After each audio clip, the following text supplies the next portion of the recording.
EM board bombs. Welcome back to EM Board Bombs. The new year. We're ringing in the new year, Briggs. 2025. Happy to be here. You know, we've been doing this for over half a decade now. That's crazy to think about. I was contemplating that.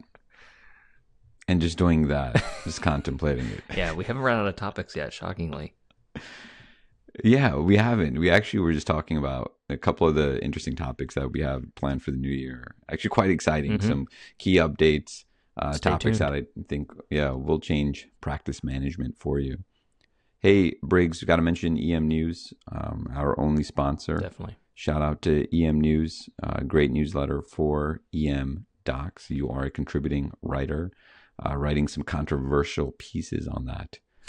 And Not that controversial. hey, you do controversial pieces on EM News. And then, and lastly, shout out to EM Rapid Bombs. That is our other podcast where we drop 4 or 5 minute board style questions. So if you're studying for ITE or studying for boards, check out EM Rapid Bombs. You can find that on emboardbombs.com. Go to the podcast section. You can subscribe there. And again, more than almost 500 episodes now that we have, right? It's our premium pod. Still, I think it's like less than the cost of a Netflix subscription. Old Netflix, by the way, not all those price increases they've done. All those price levels now they do on Netflix. You don't get HD anymore. You got it. Yeah. You got it. So, hey, let's get into this episode. So, we've got a 68-year-old retired competitive hot dog eater who shows up to your ER after being found slumped over at his local diner midway through a triple chili cheese dog. EMS reports that he's been confused and sweating with clammy skin like the buns he used to crush. On arrival, his vital signs, he's hypotensive, he's tachycardic. His skin feels like the aftermath of a food fight, cool and damp. And his lung auscultation, unfortunately, shows crackles that sound more like popcorn popping than normal breaths. Hey, Briggs, what's the most likely cause of this shock? Is it A, hypovolemic shock because his sodium intake is literally drying up the Atlantic? B, cardiogenic shock because his heart finally said that he had enough chili cheese dogs? C, distributive shock because even his blood vessels are over the hot dog competition? Or D, obstructive shock because, let's be real, all those triple cheese dogs are just not good for the arteries. Oh, man.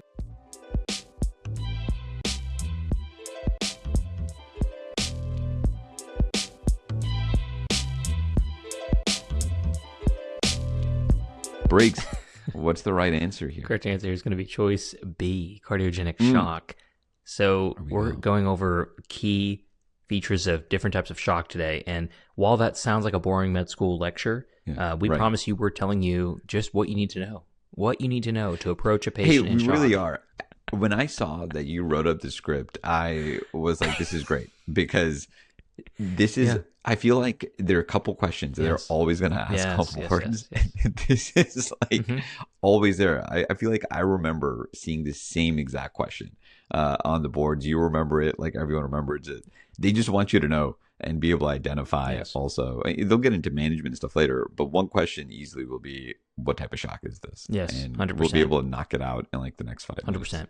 So shock, obviously, we know is that kind of last gasp of the body trying to make sense of a horrible thing going on, basically. Right. And it's a type of circulatory failure due to poor tissue perfusion and oxygenation. So what happens here is that patients will be hypotensive, typically tachycardic. Most of the time they'll be tachycardic, and then altered, usually coming last in a lot of patients, sometimes early.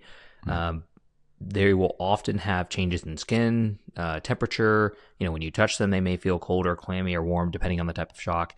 The challenge here is underlying what type of shock they actually have. There are 4 types.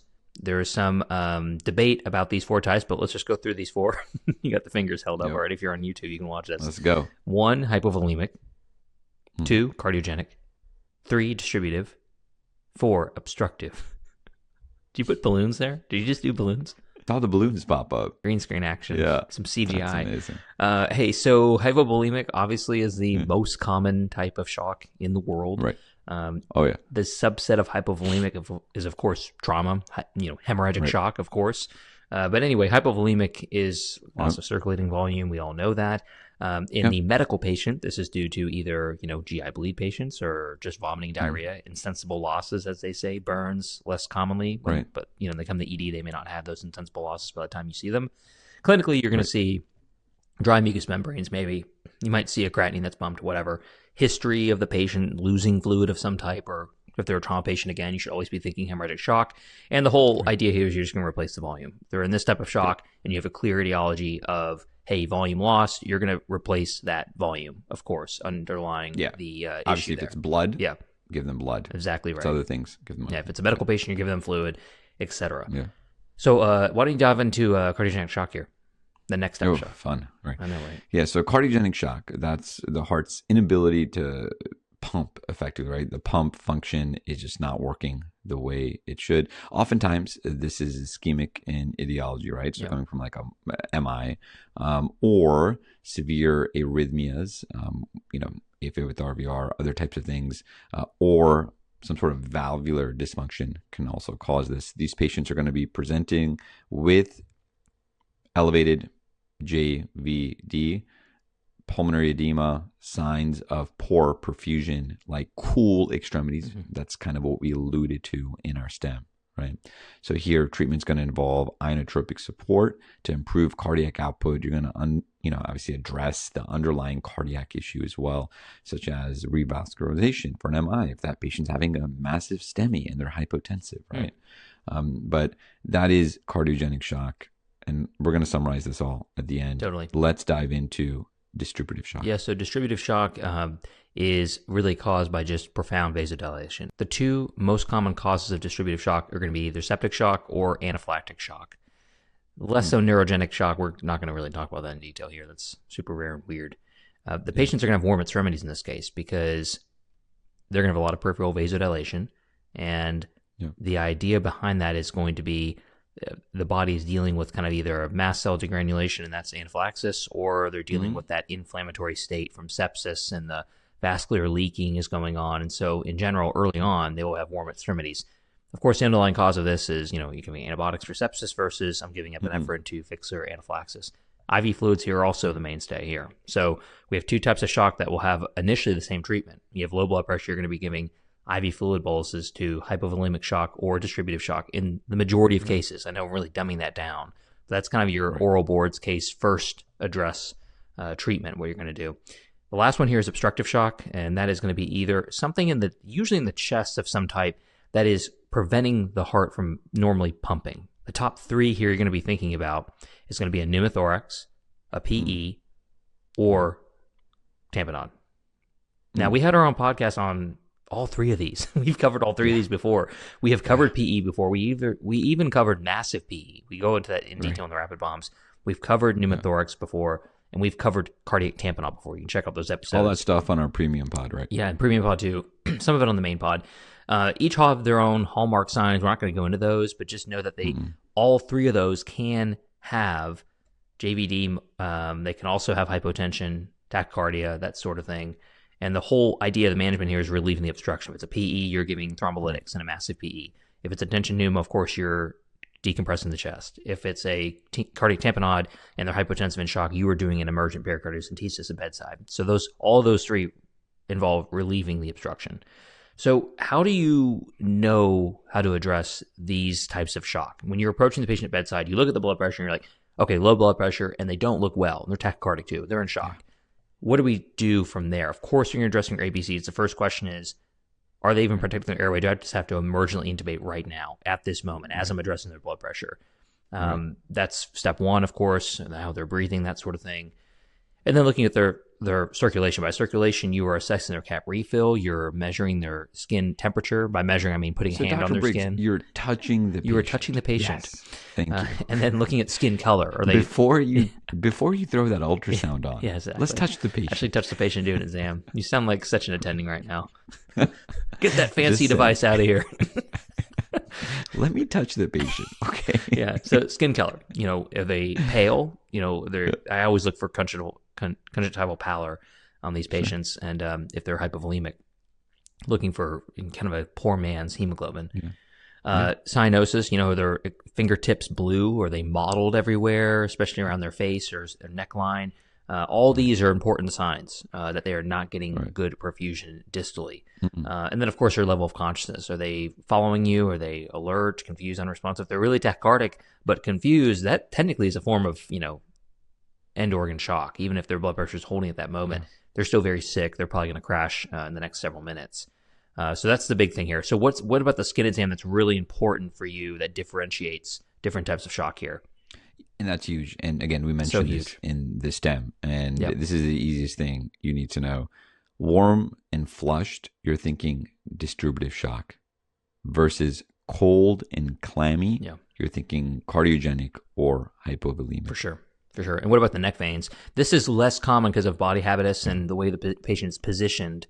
But just for the boards, really, and I do look for this, especially in my cardiogenic patients, but it's just very difficult if you don't see it that much.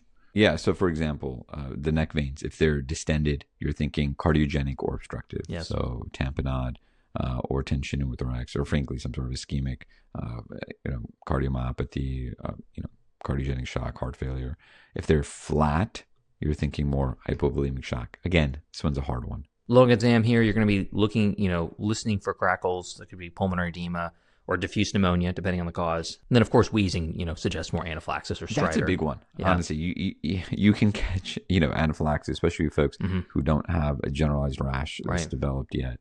That's huge if you hear wheezing. It's always two system. Right. And then, of course, abdominal exam, checking for peritonitis. That could be a source of their sepsis. They could have a, ruptured peptic ulcer or ruptured intestinal colitis, whatever. Great. Okay, so ultrasound here, covering this and wrapping up. I use ultrasound in every one of my shock patients. I think this is so helpful to do bedside ultrasound, in addition to, of course, touching the patient and doing a skin exam.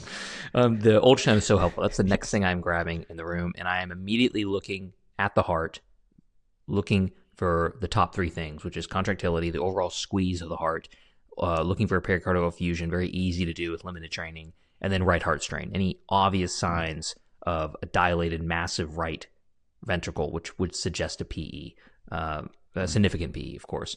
I'm looking for lung sliding with my linear probe, using the abdominal probe for looking for pulmonary edema, B lines, which would, again, suggest cardiogenic shock. You can look at the IVC. We're not going to get into that. We're going to upset a lot of people saying that. Very controversial. Yeah. It is. Just take it in context. I will say, though, take it in context. But when it is completely distended or flat, or flat, it can help. I think so too. Especially when you're deciding, like, is this cardiogenic shock? Right. And you see just an IVC that's not flat at all. But anyways, moving on. Totally, I completely agree with you. And then you're doing abdomen, which is essentially the fast exam. You're looking at the right upper quadrant, left upper quadrant, and suprapubic areas, looking for free fluid. And then if you can, if the body habitus allows you and the exam allows you, quickly scan through the abdominal aorta, looking for a abdominal aortic aneurysm. Be something that you would kick yourself if you miss. That sometimes can be hard. That abdomen part, the abdominal ultrasound, I cannot emphasize this enough. Yeah. Just how many times have we caught a ruptured ectopic in a relatively young female who's just super hypertensive, having some abdominal pain, or not necessarily having abdominal pain, just very hypertensive with altered mental stats. Sure. That is a very real thing. Okay, Briggs, let's wrap this all together. And we're going to talk about the 4 types of shock and how you can identify it, especially on test questions and the way they're going to present it to you, right? So, number 1, hypovolemic. How are they going to present this patient to you? Yeah, it's either going to be a trauma patient or GI bleed patient and or severe dehydration from vomiting, diarrhea. Physical exam. Biggest thing is going to be those cold and clammy extremities from the lack of volume in their body. All right, how are they going to present a cardiogenic shock to you? Cardiogenic shock, they're always going to mention something about either heart history in the question. They're going to mention either arrhythmia or prior MI or valve dysfunction, whatever. They're almost always going to give you pulmonary edema. So there's going to be some crackles on exam they're going to listen to, possibly JVD, cold extremities, for sure. Well, right. Yeah. All right. Next, distributive shock. How are they going to present this to you? The biggest thing here is going to be the warm extremities. I think that stands out the most. That's huge. The warm extremities here, and that's from the profound vasodilation that's happening. If it's anaphylaxis, it'll speak for itself. It'll be either wheezing or stridor or some type of exposure, vomiting, whatever. But the distributive shock will be the classic sepsis. Lastly, obstructive shock. How are they going to present that? Yeah, they're going to have to be very specific about this because they're going to have to tell you lead you on the exact cause. But an obstructive shock patient is going to be some type of hint at either a PE or a tension pneumothorax or a cardiac tamponade. It's going to be one of those three. Right. And they're likely going to test you on hypovolemic, cardiogenic, distributive. It's good to know obstructive, Yes. but the first three that we mentioned are the ones that they're going to be asking you on. I like it. We wrapped it all up, brought it together with a nice little bow, Briggs. Hey, we're going to be at SAEM this coming year. We're actually going to be doing a presentation at SAEM that we'll announce a little bit later. We had a lot of fun meeting a lot of our listeners at SAEM last year. It was pretty awesome. Meet and greet this year. Seeing everyone. Yeah, so it's in the works. Yes, EM Board Moms meet and greet is in the works. We'll let you guys know when we get closer to the date. All right, Briggs. See you next time. See you.